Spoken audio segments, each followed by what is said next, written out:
from the violence study report findings that were shared with us yesterday, it emerged that the level of trust between the citizens and the police is very low. And we had one of our participants who made an observation that whereas religious institutions or actors were said to be the most trusted institution, he also indicated that that level of trust is diminishing. And he gave us statistics about that. So we also sought to rebuild community trust so that one, communities can be able to trust one another, and also those communities can be able to trust the police officers and other stakeholders.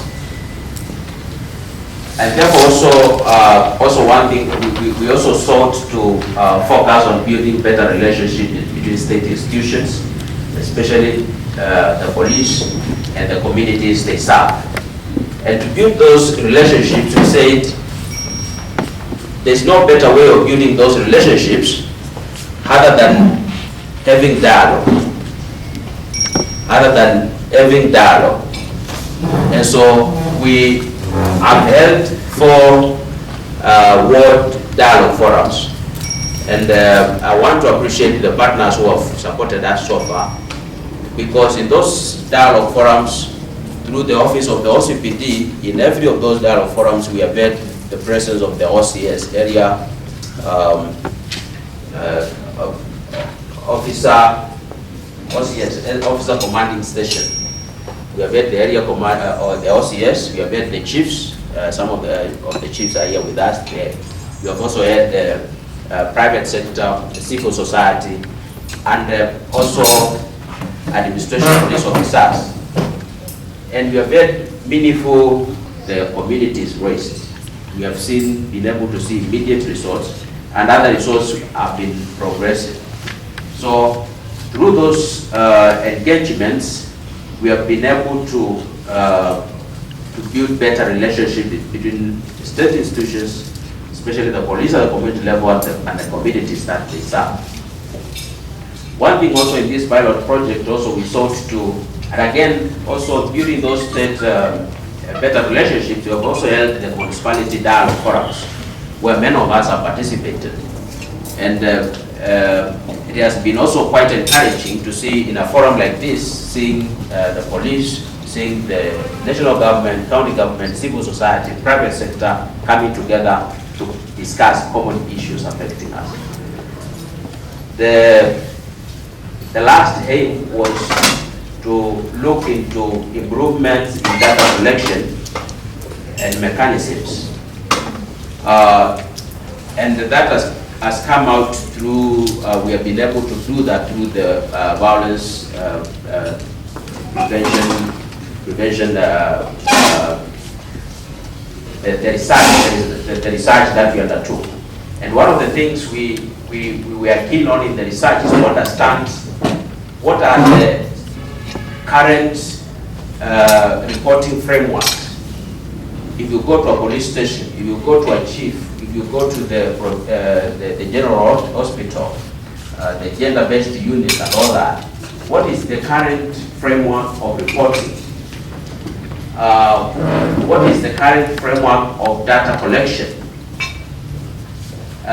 So basically, one thing which came out very strongly from the violence study report is that we need to look into how can we have a better reporting tool? How can we enhance our data collection mechanisms and the tools? And one thing also which has come out, we have been able to achieve that part through the violence study report that we did. So overall, our expected outcome was that we are going to be able to have the sectoral dialogue and coordination forums that meets and discusses urban violence prevention. We, County Commissioner, these are officers by the virtue of the officers they are holding, they will be automatic members of the CPA. So when the CPA is put in place, they will not begin from the scratches. They will not begin reinventing the wheel. They will say there is something we have been working on. can we build on what we have been working on? So I think that is something important. And then also challenges that are facing us. And I believe from the dialogue for our meetings that we have had, from the beginning we are discussing amorphous issues, cross-cutting, emerging. We'll also be able to begin zeroing down on actionable thematic areas that we can be able to do something about. So that again, we don't just come into these forums and just discuss issues and assume that somehow, someone, somewhere will do what we are proposing. But I believe from these dialogue forums, and even from today's meeting, we'll have a session in the afternoon, issues that we can be able to run with, that we can be able to do some interventions around. And if those we are not able to do interventions around, then we can be able to ask ourselves, who do we task with that? So basically, that in summary is what, and the discussions that we are going to have in the coming weeks and months. One thing we'll be looking into and we need to begin building onto is the process of developing an urban violence prevention policy. So every other discussion we will be having, the issues that we want to raise, we want to ask ourselves, how are they building towards the development of an urban violence prevention policy in Nakuru County? Because we have said, today we know security is a national act through a legal legislative framework at the county level. Why? Because I believe, and it is in the interest of the county government if we have a peaceful and secure county, because that would mean the investors, local investors already who are investing, their investments will be secure, and they will be able to expand their investments. And as they expand their investments, they will be able to employ many people. So we are going to address issues of unemployment, issues of insecurity, so that I may lose my investments. So from that point of view, we believe that the county government will be keen to ask itself, how do I complement the function of the national government? I remember we were in a meeting with on Monday with Mutai Kabwe in discussing all these issues. The collaboration between the national government and the county government. And Mutai Kabwe, who was one of the authoritatively informed us that the constitution is very clear that even if a function is not fully devolved, there can be collaboration between the national government and the county government. And so so basically what you are working on from today and the weeks ahead and the months ahead should be able to build. Very good. Thank you very much, Walter. Good morning, everybody. Good morning. Fresh? Did you have your coffee? We're going to have an interesting day today. Something that we have been looking very much forward to. We have enjoyed seeing some of the field sites where studies has taken place. We have also enjoyed participating, observing a ward forum and municipality forum, and yesterday the launch of the study. And this is basically why we're here. We came from Denmark to visit Nakuru and see how the activities were progressing towards the established goals of the pilot phase. We wanted to see if what we had on the drawing, because it is a huge achievement. But in development, cooperation, as in research, we're always taking small steps, and we become wiser, we become more knowledgeable in this process.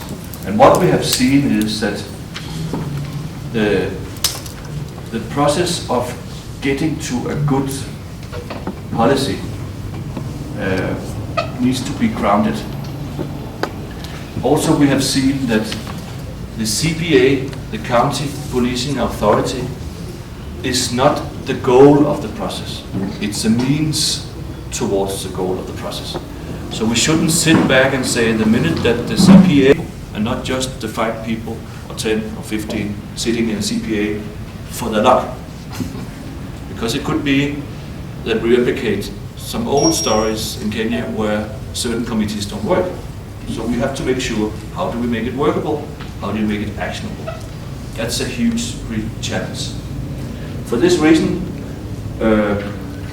we came exactly here to take stock. Is the process that we have designed on the drawing board, on paper, actionable? Is it actually doable in this very short time?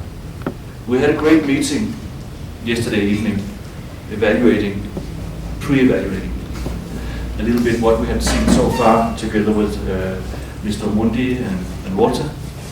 And we agreed all that we need more depth in the dialogue forums, we need more organization inside the dialogue forum. We need to focus on a few of the things like values, leadership, conflict resolution. We need to deepen training on the 101 on civic education, and we need to deepen the discussion on the outcomes of the study. Why? If we want to make sure that you, as the real constituencies of Nakuru, are able to give good input to a policy, it really needs to come from the people, and it really needs to be well thought through. Otherwise, you will not be seen as serious actors. So what we proposed yesterday, and Omundi thought it was a good idea, is that we extend the pilot phase with another half year until the end of the year. And that means the same products, the same outcomes, the same results will not have to be delivered in May or in June, but at the end of the year. It'll give much more time for a deeper process, and the real evaluation of the pilot process will come a bit later. We will also have a lot of other opportunities to look for partners and deepen the knowledge, because I have to say, we have learned so much on this trip. Dignity, we come from somewhere else. We come from another world, and you are our teachers, and we have learned a lot from you, and you can teach so much to the people. So I would just say that we're deeply impressed about what we've seen, but we haven't heard what you really feel about what's been done so far. So today is basically a taking stock session where we, from Dignity, will listen to what you find out in your group works. We've discussed a few ideas what to look into. Walter has already talked a little bit about it, and this way the process will be even more participatory than before, because we give more time for more wards and more municipality for us will develop, and maybe more time for you to think through and rethink everything. So we don't get to start on the wrong footing, but in reality get grounded in context. So with these few words, I would like to wish you a very good day of work, and we are here to learn from you. So, thank you.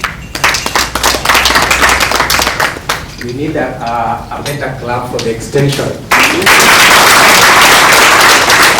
Thanks a lot. I take this opportunity to welcome the county attorney. The county attorney is the best lawyers south of Sahara and north of Limpopo. Best lawyer you can ever get this part of the world is the county attorney. So, Mr. John Harigakinya, please come and talk to us, because yesterday we missed the county government. Now you are the county government. You are also the county attorney. You can tell us the status of the CPA, and also tell us about this dream we are having about the policy and the plan. You ready to assist us come with this particular plan? Karibu sana, wakili.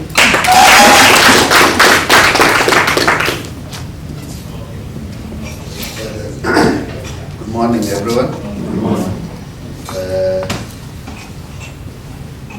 you have been told, my name is Harry Gakinya. I am an advocate of the High Court practicing in this town, currently serving as the county attorney in the legal advisor to county government. And Mr. Mwandi has introduced me in a rather fancy way.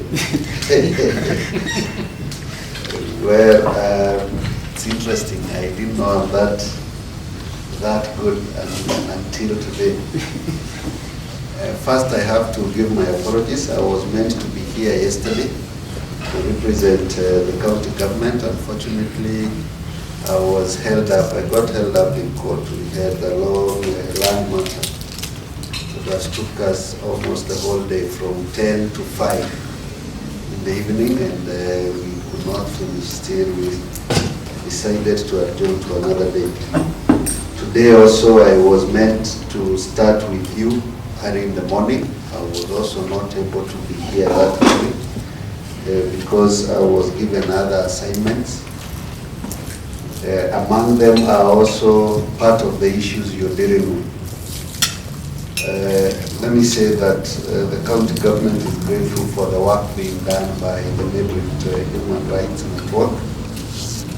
Since I joined the county government, I must say they have been extremely supportive in most of the policy work that we are doing as a county government. From what I have seen them do and what we have engaged in previously, they have been of great help, not only to my department, but also to the whole of the county government. And now I can see from where they get the energy to serve. And we are very grateful as the people of this county. I have had an occasion to interact with them on this policy. We are yet to develop the county policing authority for one or two reasons. One being that we all know how the first assignment I got immediately I joined the county government was to look at the people who had been appointed to the county policing authority. We had actually put up an advertisement. We received some applications. Apparently, we only got 3 people. We only got 3 who all came from one community. And when the names were taken to the county assembly for approval, we were forced to withdraw those names. And we agreed that the board would re-advertise so that we see whether we can get representative people from across the county. The only people we got were from Nakuru town. And there were only 3. And the county has 11 sub-counties. Unfortunately, all the 3 were also from one sub-county, Nakuru East. So we could not proceed with that process at that point, and we had to withdraw. But we are expecting that before the end of the year, we will have done a recruitment and the authority will be in place. We are yet to develop a policy of what the authority is supposed to do. And my expectation is that my colleagues in MidRift will assist us in the development of that policy. I am tasked with the actual drafting and development of most of these policies in our county, considering that the concept of a county government devolution is a fairly new thing in our country. So there are certain things that in the drafting of our constitution and drafting of our laws which had been overlooked. Among them was the creation of the office of the county attorney. And when the county governments came in place, this office was felt, it was felt that this office was needed, it was critical. And upon assumption of office, of myself, it has been a very, very, very difficult task.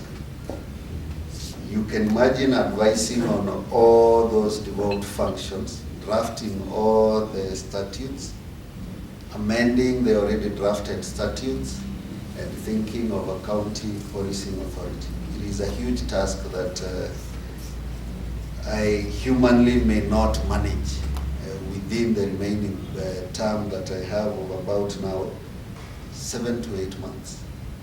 So I will require all the assistance that can be found. It is a huge task of laying the framework, clear framework of the county government and a workable procedure of execution for many years to come. So I expect all the support I can get from all the stakeholders, including yourselves and our friends from the other side. We are actually very grateful for the support you've given our colleagues in MidRift, and it will go a long way. Drafting of a policy that is expected to guide the work of the county policing authority is not a job that can be done within a day or two. It is a job that requires a lot of research, a lot of involvement of many people, a lot of traveling within our county, because our county is also very huge and highly populated, and it has also to be very, very accommodating. We all understand how Nakuru can be if we draft a policy that is not consultative. It can be very volatile and it may not even be of any help. So it is very important that we cooperate together and assist each other to ensure that we have this policy in place, because at the end of the day, it is going to benefit our county and it may be a point of reference for other counties and the national government at large. We have also done a few things towards reduction or prevention of violence in our county. We have just, the county assembly has just concluded passing the county inspectorate bill, which is already on my desk pending review before it is assented to law. And among the issues it addresses is on the decorum and the change of attitude of our enforcement officers, who from your research have noticed that you may have omitted the kind of violence they have meted on our people in the past. We are all aware of how council askaris have been behaving lately and previously. We are still in the process of trying to make them understand that we are no longer in a situation that we were in where we had local authorities. Now we have county governments. And we expect that a government also comes with some expectations which are in the Constitution, especially on respect of human rights. So we need to not only retrain, but help them change their attitude. So it is also a request that I'll be passing, that since I'm also tasked with that obligation of ensuring a change of attitude with our officers, that MidRift thinks of a way of chipping in to assist, train and educate our officers. You will notice that previously we have not had a curriculum of training for these enforcement officers. You only employ anyone out there without any requirement of qualification. You give them a uniform and a rungu, and you expect them to go out there and enforce county laws. Now it has become necessary that we must train them first on basic human rights, Number two, on PR, relationship with people. We need also, we have developed an enforcement brochure, which we are about to release, how we will be enforcing these laws. The expectation of devolution is that once you are caught up in a mess within the devolved functions, our main aim is not to arrest and charge you. Our main aim is to give you a chance to correct. Because the main business of the county government is to offer service. And when in the process of offering service, we expect to correct some little revenue in terms of licenses and all those things. The kind of businesses we are doing today are not the same businesses we were doing 10 years ago. Development in technology has brought up new areas of investments that we had not envisaged before, which we intend to control as a county government, and which also we are expected to levy some fees. And one of the issues I've been stressing to our enforcement officers is that if I come to your shop or if I meet you around town, fortunately that has not been the case. Our officers are still a bit undermanned. As you know, change is not easy to accept and accommodate. But slowly we are getting there. My hope is that with all the assistance and help that we can get from partners like you, we will be able to make this place a better place for everyone to live in. And we make our county a model county and an example to other counties on how to deal with security matters, human rights issues, and to ensure that we move together as a county in terms of implementation of our constitution. Finally, I must apologize. I was hoping that I may be able to get the audience with the governor today, at least for you to say hi to him and tell him how our friends have been supporting us. And we also discuss the way forward of that policy. Unfortunately, he's unable to meet us today.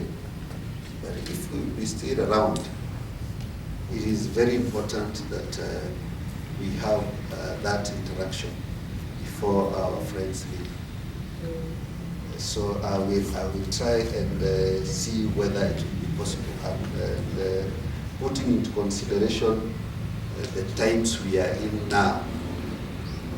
Of course, we all know how our country operates at this time of the year headed to next year. So activities start slowly building up, and the movements are little different. So we will try and make sure that at least we get a few minutes, if it will be possible. If it is not possible, we'll still have time to interact in the course of development of this policy and development of a program to assist us in reduction or urban violence, which is mostly, because I know as much as this violence is meted by police officers and friends and colleagues and relatives, our council officers are also, I know they have a share, and a huge one for that matter, on meting violence on citizens. So we are working on it, and I hope we will manage. I didn't have much to say today. I normally, at times, I have been speaking for too long. But I think yesterday I spoke for too long, and I asked so many questions. So today I will not ask a lot. I will ask you to indulge me and finish by thanking your donor partners, Dignity Danish Institute Against Torture, and thanking MidRift for the effort and the idea that you have thought about our county and our people. This will go a long way changing how we operate as a government, and how also we operate as people with a changed attitude and mindset. So thank you very much. With those few remarks, I say thank you again, and you're welcome, my sisters.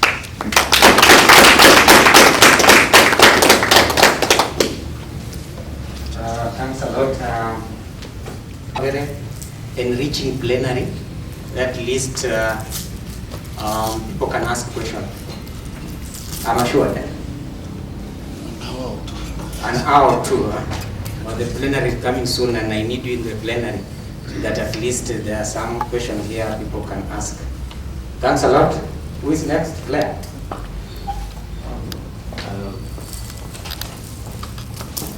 Thank you, Joseph. Thank you, County Attorney. County Attorney has challenged us that the county municipal police officers or askaris are also committing violence on our people. So I think that's a challenge to us. How do we engage them? How do we train them? That's a challenge to us. I would also want Deputy DCIO to say hi to us. He's representing Mr. Eric Yabatu, who we were with yesterday, who could not join us today. Good morning, everybody. My name is Bahati Kenda, Deputy DCIO Nakuru, from Asia, to join you in this forum. I'm looking forward to finally getting the policy that will be directed county askaris, so that we can better handle the citizens that we are serving in Nakuru. You have our support. Thank you very much. Thank you, sir. Thank you for joining us. We are most grateful. At this moment, I would want to invite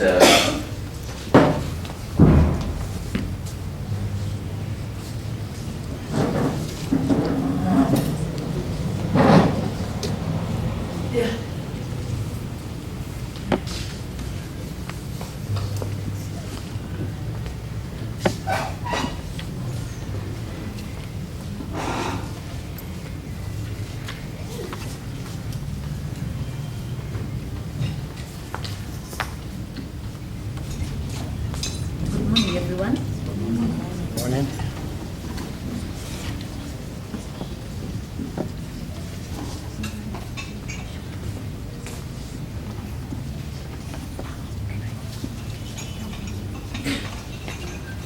My name is Claire from MidRift, and I'm presenting the findings for the urban violence evaluation that we had, and these findings came from new people.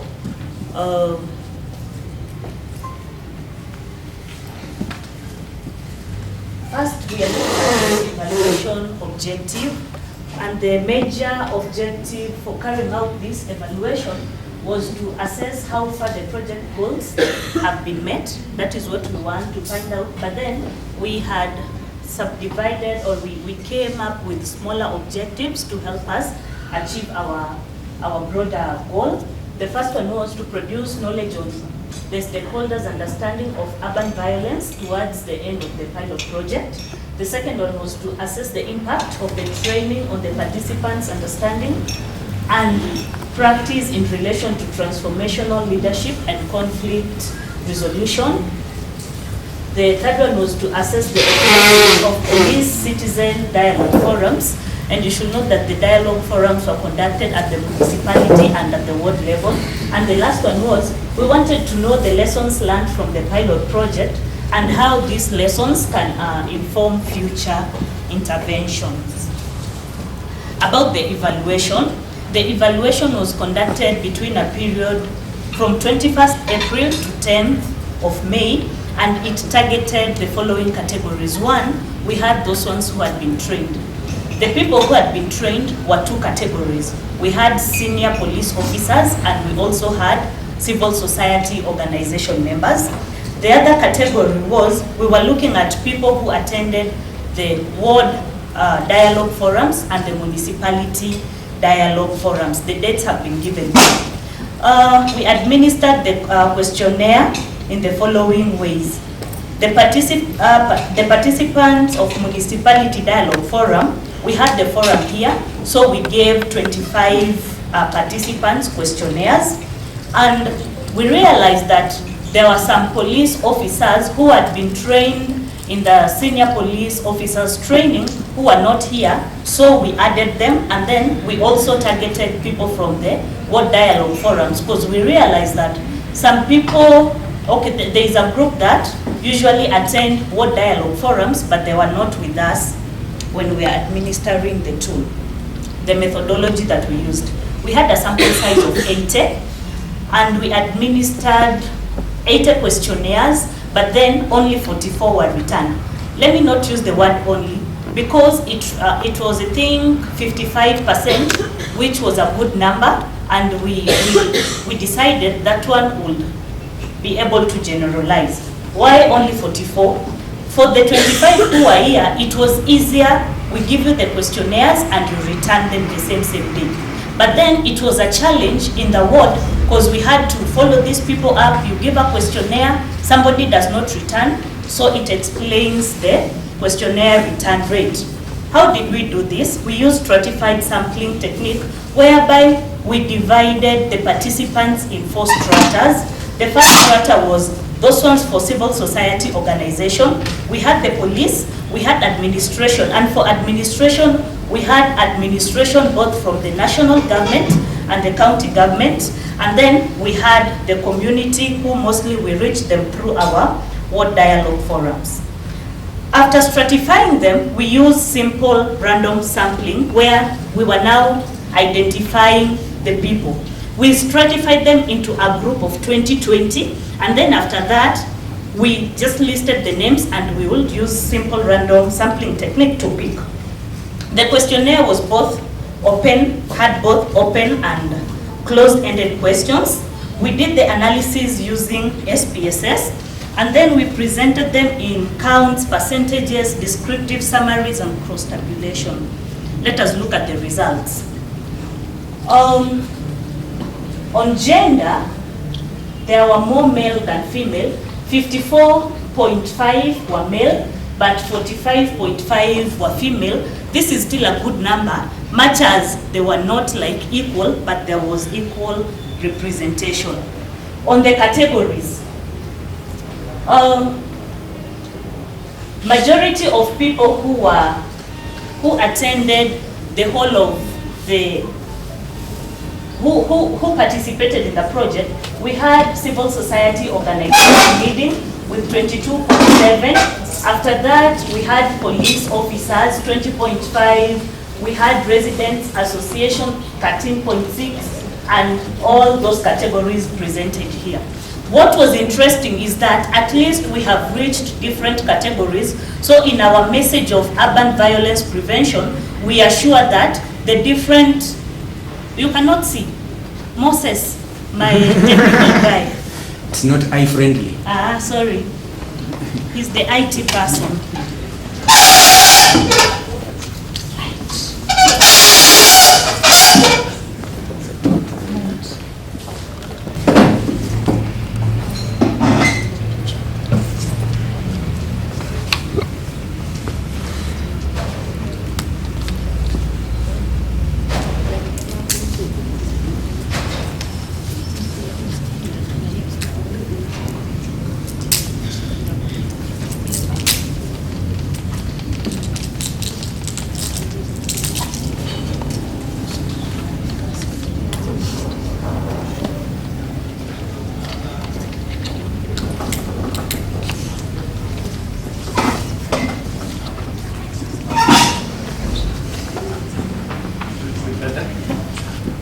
Yes, much better. Okay, we concluded that at least we have reached different categories of individuals who will help us spread the message against violence. Let us look at the project activities that were attended. The highest percentage, the project that was mostly attended was the municipality dialogue and coordination meetings, which had 25% of participants. We have validation of 101 booklet, 23.5, we have the trainings for the police officers and civil society, and we have validation of violence survey report. The last one was Ward Dialogue and Coordination Forum. What I would want us to note is that all these things were being, like, those who attended, some people who attended the police and CSO's training did not attend the Ward Dialogue forums. Those in the municipality dialogue forums probably never attended the trainings. That is why we see that variation, because the different categories were attending different activities. On violence prevention, this is our first objective.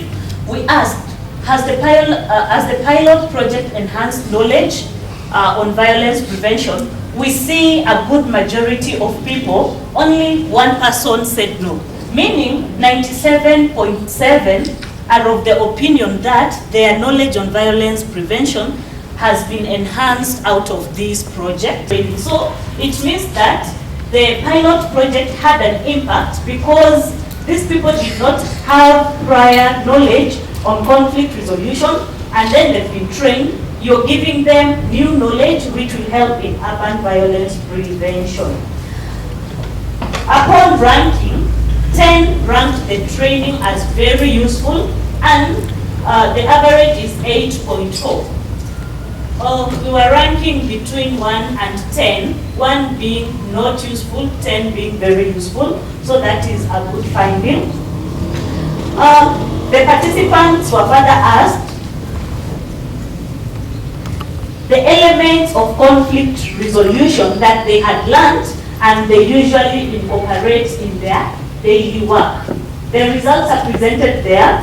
From the business community, they said that they resolved disputes within the matatu industry. From the CSOs, there were people saying that they advertise peace initiatives and forums within divisional peace committees. For the CSOs also, they use collaborative techniques rather than confrontational methods, which is a good thing. The other thing that they incorporate in their work, they use warning signs and effectively communicate this to prevent the development of volatile situations. I hope it will be used when we are going towards elections, because we really need to have early warning signs and communicate and prevent violence before it happens. On dialogue and coordination forum, 39 out of 44 had participated in these forums. And remember that these forums are held at the ward level and also at the municipality level. Almost half of the respondents were fully involved in these dialogue forums, which is a good thing. It means that the things that they've learned in these forums, they will be able to share with other citizens. Most of them, this information came from you people. So what did you gain? There was people gained violence, knowledge on violence. Okay, they're saying violence prevention is a collective responsibility. Thus, there is need for all key stakeholders to come and work together. Because if you look at the objective of this pilot study, we wanted to bring different actors together in order to curb urban violence. So that is a knowledge that they gained. There was another thing, communication is important communication is an important strategy to handle violence in the community. If people